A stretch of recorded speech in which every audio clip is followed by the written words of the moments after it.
Shalom, shalom frères et sœurs en Christ et bienvenue à la Rhapsodie du vendredi 20 mai 2022.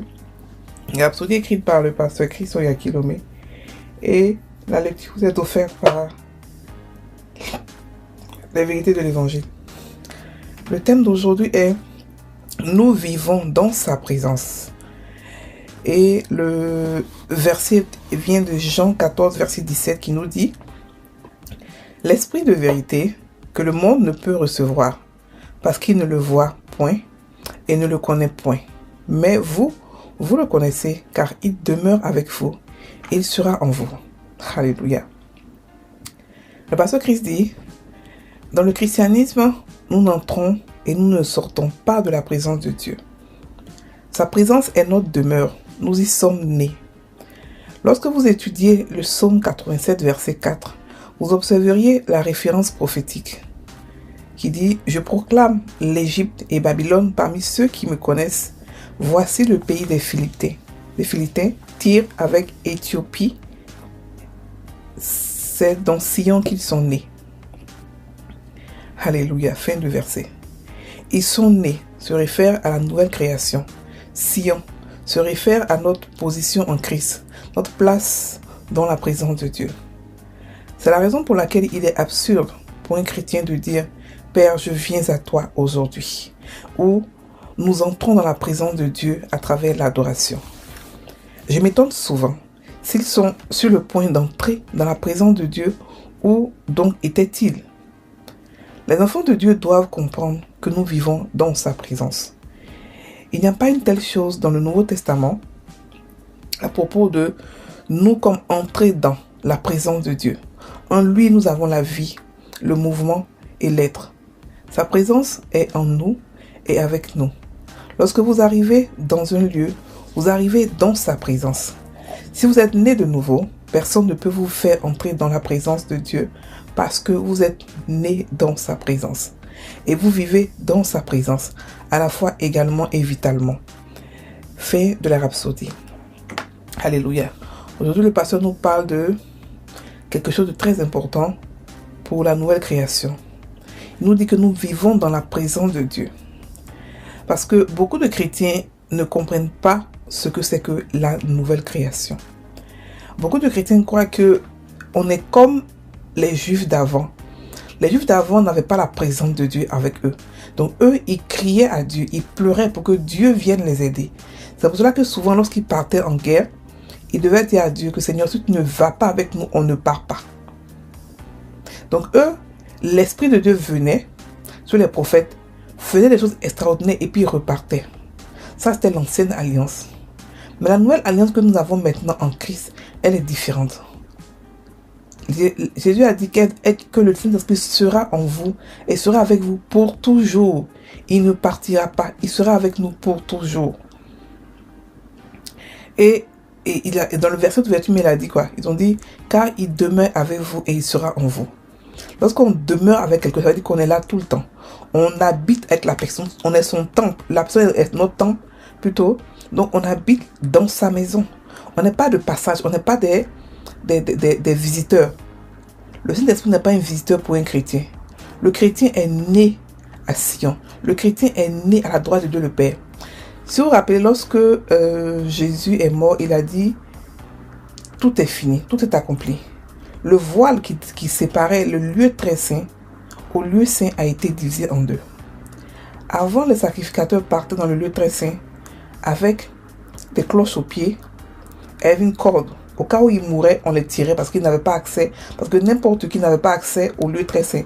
C'est seulement le souverain sacrificateur qui partait là-bas une fois par an. Et si lui-même avait péché, il mourait là-bas et il revenait.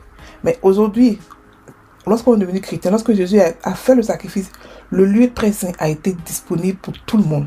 Ouvert à tout le monde. Tous ceux qui confessent Jésus comme Seigneur et Sauveur, automatiquement naissent dans le lieu très saint. Ils meurent et ils naissent dans le lieu très saint.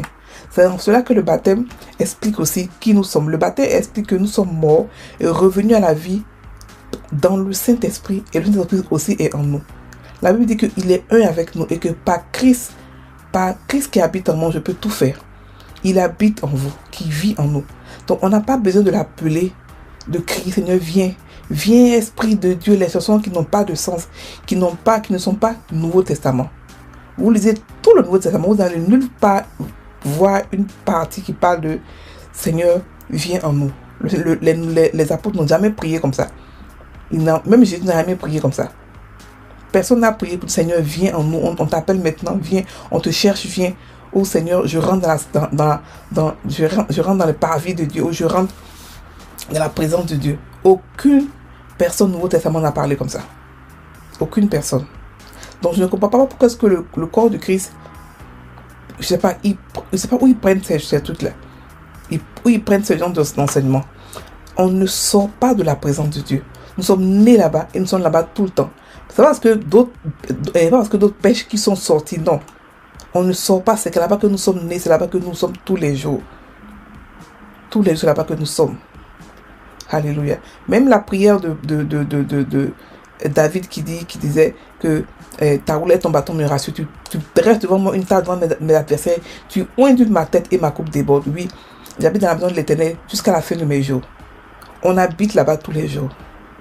On est là-bas. On est là-bas, on ne part, on ne sort pas de la présence de Dieu. Donc, prier pour dire, Seigneur, viens, ce n'est pas biblique.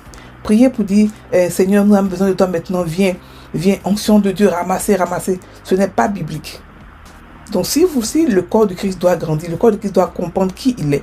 La nouvelle création a beaucoup de choses que l'ancienne création n'a pas.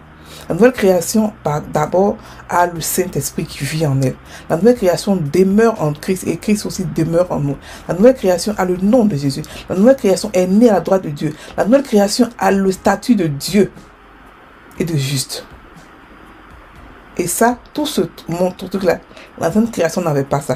La nouvelle création est le pouvoir sur Satan et sur la mort. La nouvelle création est au-delà de ce que nous pouvons y penser ou imaginer. C'est pour ça que nous devons découvrir qui nous sommes dans les Écritures, pour ne pas être blagué par n'importe quelle doctrine qui ressemble à la vérité, mais qui n'est pas la vérité. Parce que les doctrines aujourd'hui ressemblent à la vérité. Ils viennent comme s'ils sont la vérité. Ils font semblant. Mais en fait, c'est de la vérité qui a été transformée par l'homme qui voulait contrôler ou qui n'a pas compris la parole de Dieu. La parole de Dieu se comprend seulement avec le Saint-Esprit. Sans le Saint-Esprit, la parole de Dieu ne peut pas se faire comprendre. Nous devons comprendre que nous n'avons pas à prier des prières de bébés. Nous n'avons pas à prier comme des esclaves. Nous prions comme des rois. Les rois établissent des décrets. Et un roi ne prie pas pour crier à Dieu, Seigneur, viens vers moi. Un roi sait qui il est. Un roi sait qu'il vit dans la présence de Dieu continuellement. Nous sommes nés dans le lieu très saint, à la droite de Dieu le Père Tout-Puissant. Il n'y a pas plus saint que cela. La Bible dit que nous sommes assis au-dessus de toute autorité, à la droite de Dieu, au-dessus de toute autorité, de toute domination, de tout ce qui peut ce monde dans ce monde. Et là-bas, il n'y a pas plus saint que le lieu à côté de Dieu. Donc nous sommes dans les lieux très saints, nous sommes nés là-bas, nous sommes vivants là-bas tous les jours. Nous avons été intronisés roi et reine, sacrificateurs de l'Éternel. Donc nous n'avons pas à l'appeler à... Si nous prions comme ça, ce sont des prières de bébé. Ce sont des prières qui font que nous ne pouvons pas grandir spirituellement. Ce sont des prières qui font que nos prières ne sont pas effectives. Mais par contre, si nous voulons grandir, ouvrons nos oreilles, ouvrons nos yeux et voyons les forteresses qui sont devant nous. Les raisonnements qui n'ont rien à voir avec le Nouveau Testament. Et cassons, brisons ces forteresses-là pour avancer. Dieu va utiliser des gens qui sont matures. Dieu n'utilise pas des bébés spirituels pour faire des choses grandioses. Non. Il utilise des gens qui sont matures, qui ont l'esprit ouvert pour comprendre la parole de Dieu, pour pouvoir avancer de l'avant. Alléluia. Donc, frères et sœurs, sachez maintenant que nous ne sortons pas de la présence de Dieu. Nous sommes nés là-bas. Nous sommes nés là-bas et nous sommes en lui. Il vit aussi en nous. Nous sommes une seule personne avec lui. C'est pas parce qu'on pêche qu'on sort, qu'il part pour revenir. Non. C'est vrai qu'on l'a triste, mais il ne part pas. Il est bloqué, il est là avec nous pour toujours. Il n'est pas parti.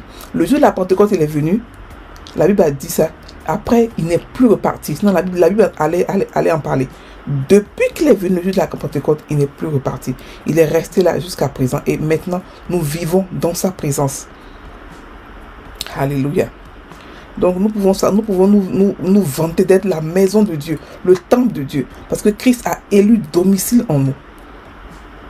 Alléluia. Et la présence que nous avons, ce qui est encore magnifique, c'est que nous la transportons partout. Partout où nous partons, la présence de Dieu est en nous, et il est en un. Il est en nous et nous sommes aussi en lui. Nous sommes une seule personne. On va maintenant prendre la confession. Je suis le temple du Dieu vivant.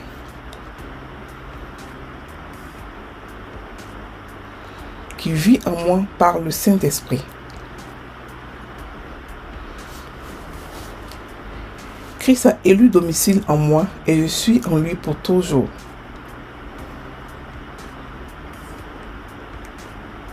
Je vis dans sa présence.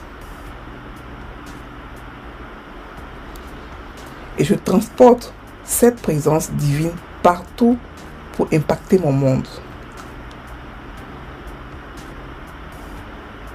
Au nom de Jésus. Amen.